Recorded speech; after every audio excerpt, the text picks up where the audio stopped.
প্রভু জান্নাতে তুমি তো জোড়াই জোড়াই দিবা গো, আমার জোড়াটা কেডা, আমারে যদি একটু দেখায়া দিতা। আল্লাহ রাব্বুল আলামিন দিলের মধ্যে ইলহাম করলেন। আল্লাহর ওলি, আল্লাহর প্রিয় বান্দা বান্দি যারা, আল্লাহ যাদেরকে আল্লাহর গোলাম, আল্লাহর প্রিয় বান্দা বলে স্বীকৃতি দিবেন, তাদের দিলের মধ্যে আল্লাহ ইলহাম করেন।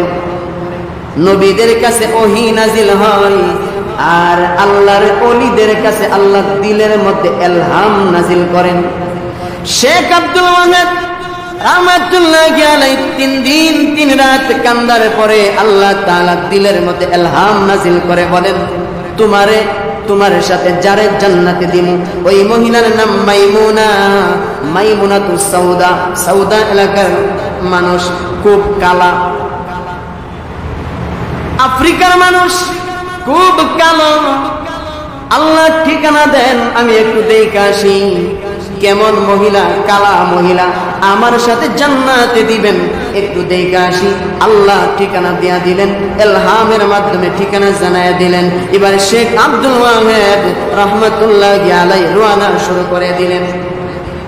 কয়েকদিন পর্যন্ত হাঁটলেন, হাইটা জঙ্গলের, আফ্রিকার জঙ্গল এমন একটা জঙ্গল যেখানে এমন লতা পাতা গাছ আছে যেগুলা মানুষ খায়া ফেলে, আছে না? এমন মশা আছে মানুষ খাইলে, এমন পিঁপড়া আছে আস্তা মানুষ খাইলে, এমন বড় বড় পিঁপড়া, এমন বড় বড় প্রাণী আছে। আফ্রিকার জঙ্গলের কাছে গিয়া মানুষের জিগা আছে মাইমুনা নামক কোন মহিলার তোমরা চিনুনি, বড় বুজুর্গ বলো বলি, মানুষকে চিনি তো ওই গ্রামের বাড়িটা দেখা দেবো, কেউ বাড়ির কাছে রয়ে গেছে, গিয়া দেখে বাড়ির না, পাশের বাড়ি মানুষে বলতেছে যে বাড়ির তো নাই, বলে কই, বলে তাই তো জঙ্গল, বাড়ির খুব কমায়, ও জঙ্গলে কিনা করে হয়ে গেল ছাগল বকরির রাখালি করে, বিশাল ছাগলের ফাল আছে, রাখালি করে। আচ্ছা বলতে আমরা লয়ে যাও, ও 1000 বার মাপ চাই, বলে কেরে, ও এমন জঙ্গল রাখালি করে যেন বাঘ বালক একখানো তাই, বাঘ সিংহ বড় বড় হিংস্র প্রাণী খাই লইব, আস্তা খাই লইব। উনি বলেন খাই লেলে লাইছে, খাই লাগার যে দিও, আল্লাহ যখন ঠিকানা দিছে বোঝা যা খাইতো না, সুতরাং আমার কোন দিকে যাও না, রাস্তাটা দেখে, রাস্তা দেখাই দিছে। তো খুঁজতে খুঁজতে খুঁজতে খুঁজতে গিয়া জঙ্গলের ভিতরে খাইছে, গিয়া দেহে দেখিয়া আশ্চর্য হয়ে গেছে, অবাক হয়ে গেছে, গিয়া দেহে মহিলা, কালা তো বলে কালা, সিরিক মানে এমন কালা, কিন্তু বিধি নামাজ পড়তেছে। পিছনে গিয়া দাঁড়াইছে, ঢাকায় দেহে যে মাঠটার মধ্যে ছাগল বকরিগুলো দিয়ে রাখছে, ছাগলগুলো তো ঘাস খাইতেছে, একটাও কোনো দিকে যায় না। মাঠের চতুর্দিকে বাঘ বৈশা বৈশা পাহারা দিতেছে, ছাগল যাতে না হারায় যায়, মাঠের বাহিরে যাতে না যায়, বাঘ বৈশা পাহারা দেয়। এই দৃশ্য দেখিয়া শেখ আব্দুল ওয়াহাব রহমতুল্লাহ আলাইহি অবাক হয়ে দাঁড়ায় রয়েছে যে ছাগল বকরি এগুলো তো এমন এক প্রাণী, এমন বেতালা প্রাণী, আমি রশিদ ধরে টানবাই দেখবাই মরণ কবুল, সামনে যাইত পিছনে গিয়ে ধাক্কা দিবাই নরম হইয়া ফুটবলের মতো গুল হয়ে যাব। আর যদি রশিদ থেকে ছুটতে পারে, হাত থেকে একবার ছুট টানলে যতক্ষণ পর্যন্ত ফেসাবে না ধরছে অতক্ষণ পর্যন্ত দৌড়াই আল্লাহ বলে দিন না, ঠিক নেই। বড় চঞ্চল এক প্রাণী, এটা হলো ছাগল। এই ছাগল কোনোদিকে যায় না, মাঠের মধ্যে ঘাস খায়, বেটি দিব্যি আরামে বেটি নামাজ পড়তেছে, কেমন অবাক হইব। আবার মাঠের চতুর্দিকে বাঘ বসে পাহারা। এমনি মহিলা নামাজের সালাম ফিরাইছে, আসসালামু আলাইকুম ওয়া রাহমাতুল্লাহ, আসসালামু আলাইকুম ওয়া রাহমাতুল্লাহ, সালাম ফিরাইছে। সালাম ফিরে ওই ডাক দিয়া এবার শেখ আব্দুল ওয়াহাব এত দূর থেকে হাইটা এত দূর কেন আসছেন?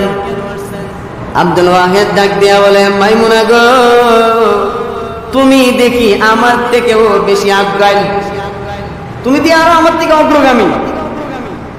আমি 3 দিন 3 রাত আল্লাহর কাছে কাঁদছি, আমার সাথে জান্নাত কেরা যাইব, আল্লাহ দেখাইতো জানাইতো। আর তুমি দি পিছনে এক কারণছি এমনি নাম কইলিছ, আবার কইতেছে আমার সাথে তুমি জান্নাতে যাইবা, তো এই জঙ্গলে আইছো কেন? মহিলা কইতেছে তো তুমি আমার থেকে দিয়ে আরো আজ্ঞায় 3 দিন কান্দার পরে আল্লাহ তোমার ঠিকানা দিয়েছে, আর তুমি দিয়ে আগে থেকে যান।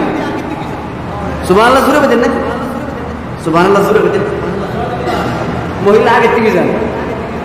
তেমনি উঠটা গিয়া ছাগল বকরির দুধ দহন করছে, কইরা কিছু দুধ যুদ্ধ খাইছে, খাইয়া বাকি দুধ ছাগল টকটাইয়া 4টা ধরে ছাগল খাওয়াই দিচ্ছে।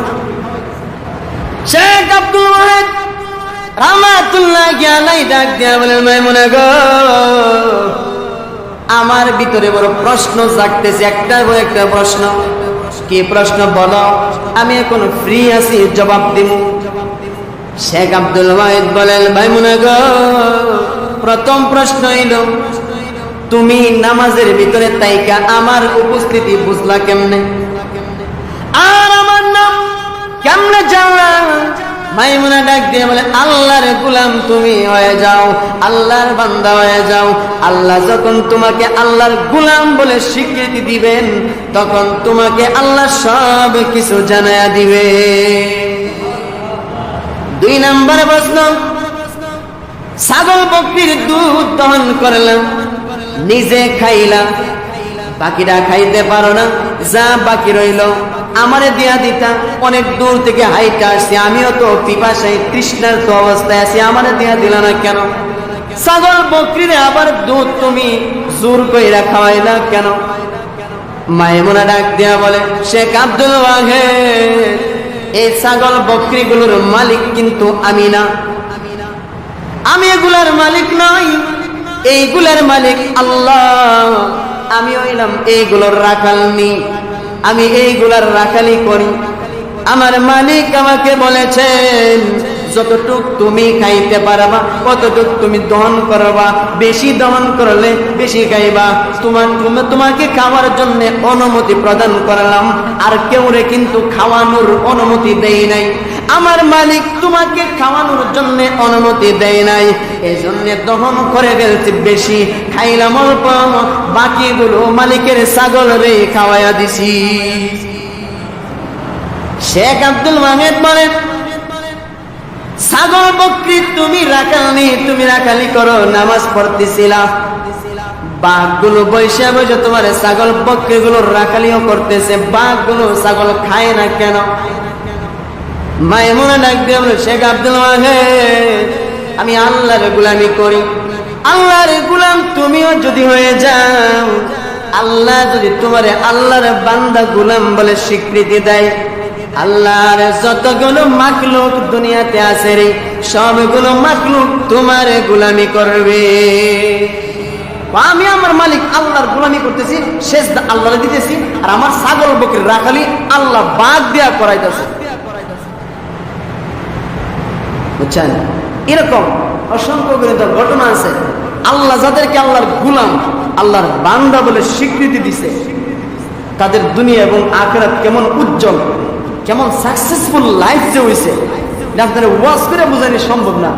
যা তে আমার মূল আলোচনা হলো আয়াতের মধ্যে। আল্লাহ সূরা ফুরকানের 63 নম্বর আয়াত থেকে আল্লাহর গোলাম, আল্লাহর বান্দা কারা, এই বান্দার কিছু গুণ, কিছু কোয়ালিটি এই আয়াতের মধ্যে আল্লাহ তুলে ধরছেন। তুলে ধরে বলেন, এই গুণগুলো যাদের মধ্যে থাকবে আমি স্বীকৃতি দিলাম এরা আমার গোলাম, এরা আমার বান্দা। আয়াতের শুরুতে আল্লাহ বলেন, ওয়াইবাদুর রহমান ওয়াইবাদুর রহমানিল্লাযীনা ইয়ামশুনা আলাল আরদি হাওনা